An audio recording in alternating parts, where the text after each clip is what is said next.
పల్నాడు జిల్లా క్రోసూరు మండలం వేల్పూరు గ్రామం వద్ద రోడ్డు ప్రమాదం జరిగింది. ఇక ఎదురెదురుగా వస్తున్న 2 బైకులు ఢీకొనడంతో 2 యువకులు తీవ్రంగా గాయపడ్డారు. గాయపడ్డ వారిని స్థానికులు సత్తెనపల్లి ఏరియా ఆసుపత్రికి అయితే తరలించారు. ఇక బాధితులు క్రోసూరుకి చెందిన వేణు, నాగార్జునగా గుర్తించారు. గుంటూరు జిల్లా తెనాలి మారిసుపేటలోని రావివారి వీధిలో చైన్ స్నాచర్లు రెచ్చిపోయారు. ఇక స్కూటీ పైన వచ్చిన 2 దుండగులు వృద్ధురాలని మాటలో పెట్టి ఆమె మెడలో నుంచి బంగారు గొలుసు తెంచుకొని పరారయ్యారు. వృద్ధురాలు తేరుకొని కేకలు వేయడంతో దుండగులు పరారయ్యారు. ఇక బాధితురాలు ఫిర్యాదుతో పోలీసులు కేసు నమోదు చేసి దర్యాప్తు చేస్తున్నారు. ఖమ్మం జిల్లా పెనుమల్లి మండలంలో రోడ్డు ప్రమాదం చోటు చేసుకుంది. ఇక టేకులపల్లి గ్రామ శివారులో జాతీయ రహదారిపైన ఓ కారు అదుపు తప్పి వరి పొలాల్లో బోల్తా పడింది. అయితే ఈ ఘటనలో 2 మహిళలు తీవ్రంగా గాయపడగా మరో 3 స్వల్పంగా గాయపడ్డారు. ఖమ్మం నుంచి లంకసాగర్ వైపు వెళ్తూ ఉండగా ఈ ఘటన అయితే చోటు చేసుకుంది. గాయపడ్డ వారిని మెరుగైన వైద్య చికిత్స నిమిత్తం ఖమ్మం ప్రభుత్వ ఆసుపత్రికి తరలించారు. భద్రాద్రి కొత్తగూడెం జిల్లా భీమునిగూడెం గ్రామ శివారులో మట్టి మాఫియా ప్రభుత్వ భూమిలో అక్రమంగా మట్టిని యథేచ్ఛగా తరలిస్తున్నారు.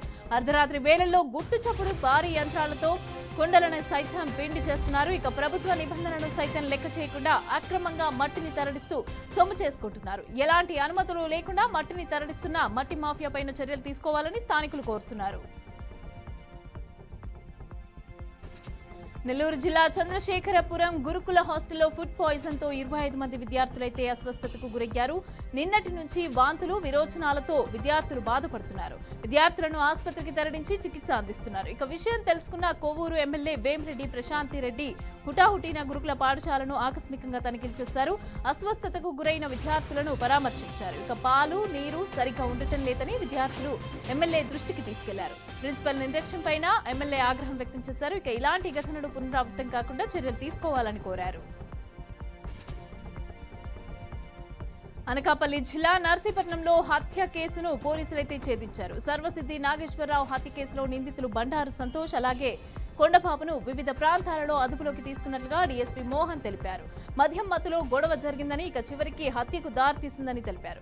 నిందితులను అరెస్టు చేసి రిమాండ్కి తరలిస్తున్నట్లుగా తెలిపారు.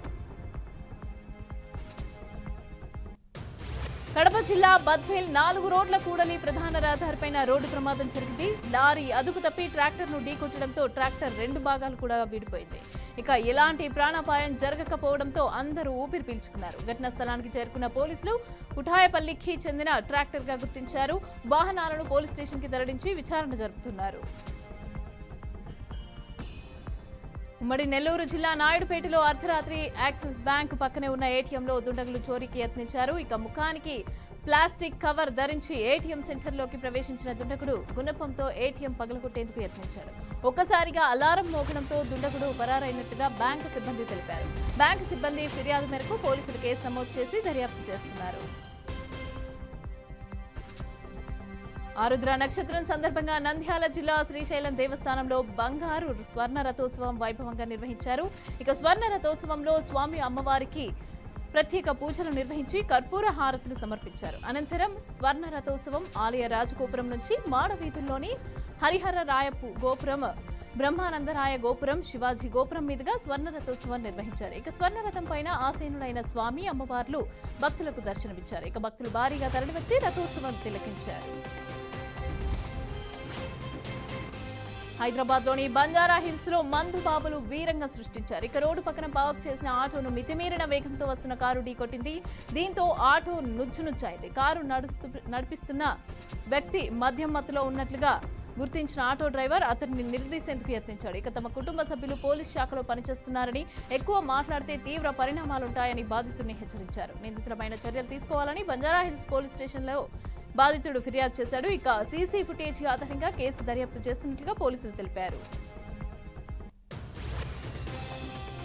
మాజీ మంత్రి వైసీపీ నాయకుడు కొడాలి నానిపైన విశాఖ 3వ పట్టణ పోలీస్ స్టేషన్లో అయితే కేసు నమోదైంది. ఇక వైసీపీ అధికారంలో ఉన్నప్పుడు 3 ఏళ్ల పాటు చంద్రబాబు, లోకేష్లను సామాజిక మాధ్యమాల్లో దుర్భాషలాడారని, ఓ మహిళగా ఆ తిట్లు భరించలేకపోయానని న్యాయ కళాశాల విద్యార్థిని అంజనప్రియ పోలీసులకు ఫిర్యాదు చేశారు. ఇక సోషల్ మీడియాలో అసభ్య పోస్టులు పెట్టిన వైసీపీ నేతలపైన చర్యలు తీసుకోవాలని కోరారు. మేడ్చల్ జిల్లా దమ్మాయిగూడ మున్సిపాలిటీ పరిధిలో కుందన్పల్లి గ్రామం వద్ద త్రుటిలో ప్రమాదం తప్పింది. ఇక డివైన్ గ్రేస్ ఇంటర్నేషనల్ స్కూల్ కి చెందిన స్కూల్ పిల్లల బస్సు అదుపు తప్పి బోల్తా పడింది. అయితే ఈ ఘటనలో 40 మంది విద్యార్థులు గాయాలతో బయటపడ్డారు. వారిని ఆసుపత్రికి తరలించి చికిత్స అందిస్తున్నారు. ఇక డ్రైవర్ నిర్లక్ష్యమే రోడ్డు ప్రమాదానికి కారణమని స్థానికులు తెలిపారు. బీసీల అభివృద్ధి సీఎం చంద్రబాబుతోనే సాధ్యమని మంత్రి సవిత తెలిపారు. ఇక వెనుకబడిన సంక్షేమ శాఖ ఆధ్వర్యంలో భక్తి కనకదాస రాష్ట్ర స్థాయి జయంత్యుత్సవాల్లో పాల్గొన్నారు. ఇక భక్త కనకదాసు విగ్రహానికి మంత్రి సవిత పూలమాలలు వేసి నివాళులర్పించారు. వివిధ ప్రాంతాల నుంచి తరలివచ్చిన కురుబులు అలాగే R&B అతిథి గృహం నుంచి గుత్తి రోడ్లోని భక్త కనకదాస విగ్రహం వరకు ర్యాలీ నిర్వహించారు. ఇక బీసీలను గుర్తించి అన్ని రంగాల్లో ముందుండాలని కోరుకునే ఏకైక పార్టీ తెలుగుదేశం పార్టీ అని మంత్రి సవిత కొనియాడారు.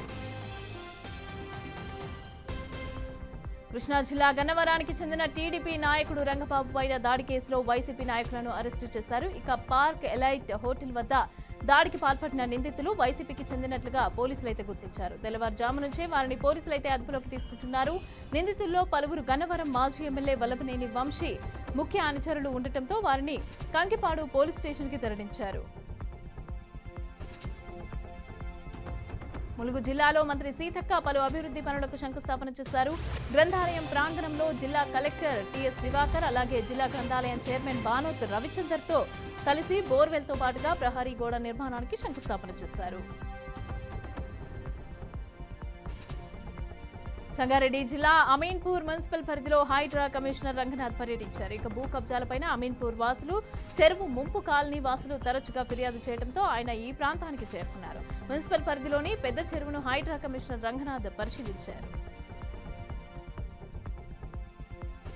హైదరాబాద్ లోని చాదర్ఘాట్ పోలీస్ స్టేషన్ పరిధిలో జోరుగా అక్రమ కల్తీ వ్యాపారాలైతే సాగుతున్నాయి. ఇక స్థానికుల ఫిర్యాదుతో ఓ ఇంటిపైన ఫుడ్ సేఫ్టీ అధికారి శృతి ఆలేరి ఆధ్వర్యంలో సౌత్ ఈస్ట్ టాస్క్ ఫోర్స్ పోలీసులైతే దాడులు నిర్వహించారు. ఇక నాణ్యత లేని అల్లం వెల్లుల్లిని స్వాధీనం చేసుకున్నారు. అల్లం బదులు ఎక్కువ కాలం నిల్వ ఉండేందుకు ఎసిటిక్ యాసిడ్ మిక్స్ చేసి కల్తీ పేస్ట్ తయారు చేస్తున్నట్లుగా గుర్తించారు. ప్రజల ఆరోగ్యాలతో చెలగాటమాడుతున్న కల్తీ వ్యాపారులపైన చర్యలు తీసుకోవాలని స్థానికులు కోరుతున్నారు.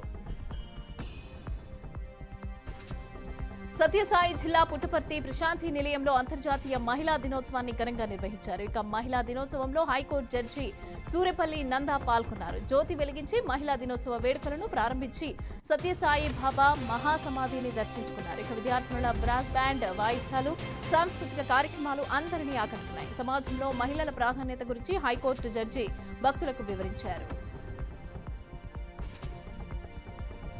హైదరాబాద్ దేవాలయంలో ముస్లిం వ్యక్తి నమాజ్ చదివాడు. ఇక నాగోల్ ధనలక్ష్మి నగర్ చండీ అమ్మవారి ఆలయంలో ఈ ఘటన చోటు చేసుకుంది. నమాజ్ చేసిన వ్యక్తిని అయ్యప్ప మాలధారులు పట్టుకున్నారు. మాలధారణ చేసిన ఓ స్వామి వెంట వచ్చిన ముస్లిం వ్యక్తి నమాజ్ చేశాడు. ఇక మాలధారణలో ఉన్న వ్యక్తి కూడా వేరే మతానికి చెందిన వ్యక్తిగా మాలధారణ స్వాములైతే అనుమానం వ్యక్తం చేశారు. ఎన్టీఆర్ జిల్లా ఇబ్రహీంపట్నంలోని డ్యూటీ సమయంలో మద్యం సేవించి వీఆర్ఓ విధులు నిర్వహిస్తున్నాడు. అయితే పింఛన్ నగదును సొంత ఖర్చులకు వినియోగించుకున్న వైనం నెలకొంది. అయితే ఇది తప్పని మందలించినందుకు ఎంఆర్ఓ అలాగే ఆర్ఐ తన చావుకు కారణమని సూసైడ్ నోట్లో వీఆర్ఓ రాశాడు. ఇబ్రహీంపట్నం వీఆర్ఓపై ఫిర్యాదులు వెల్లువెత్తాయి. ఇక పూర్తి వివరాలైతే తెలియాల్సి ఉంది.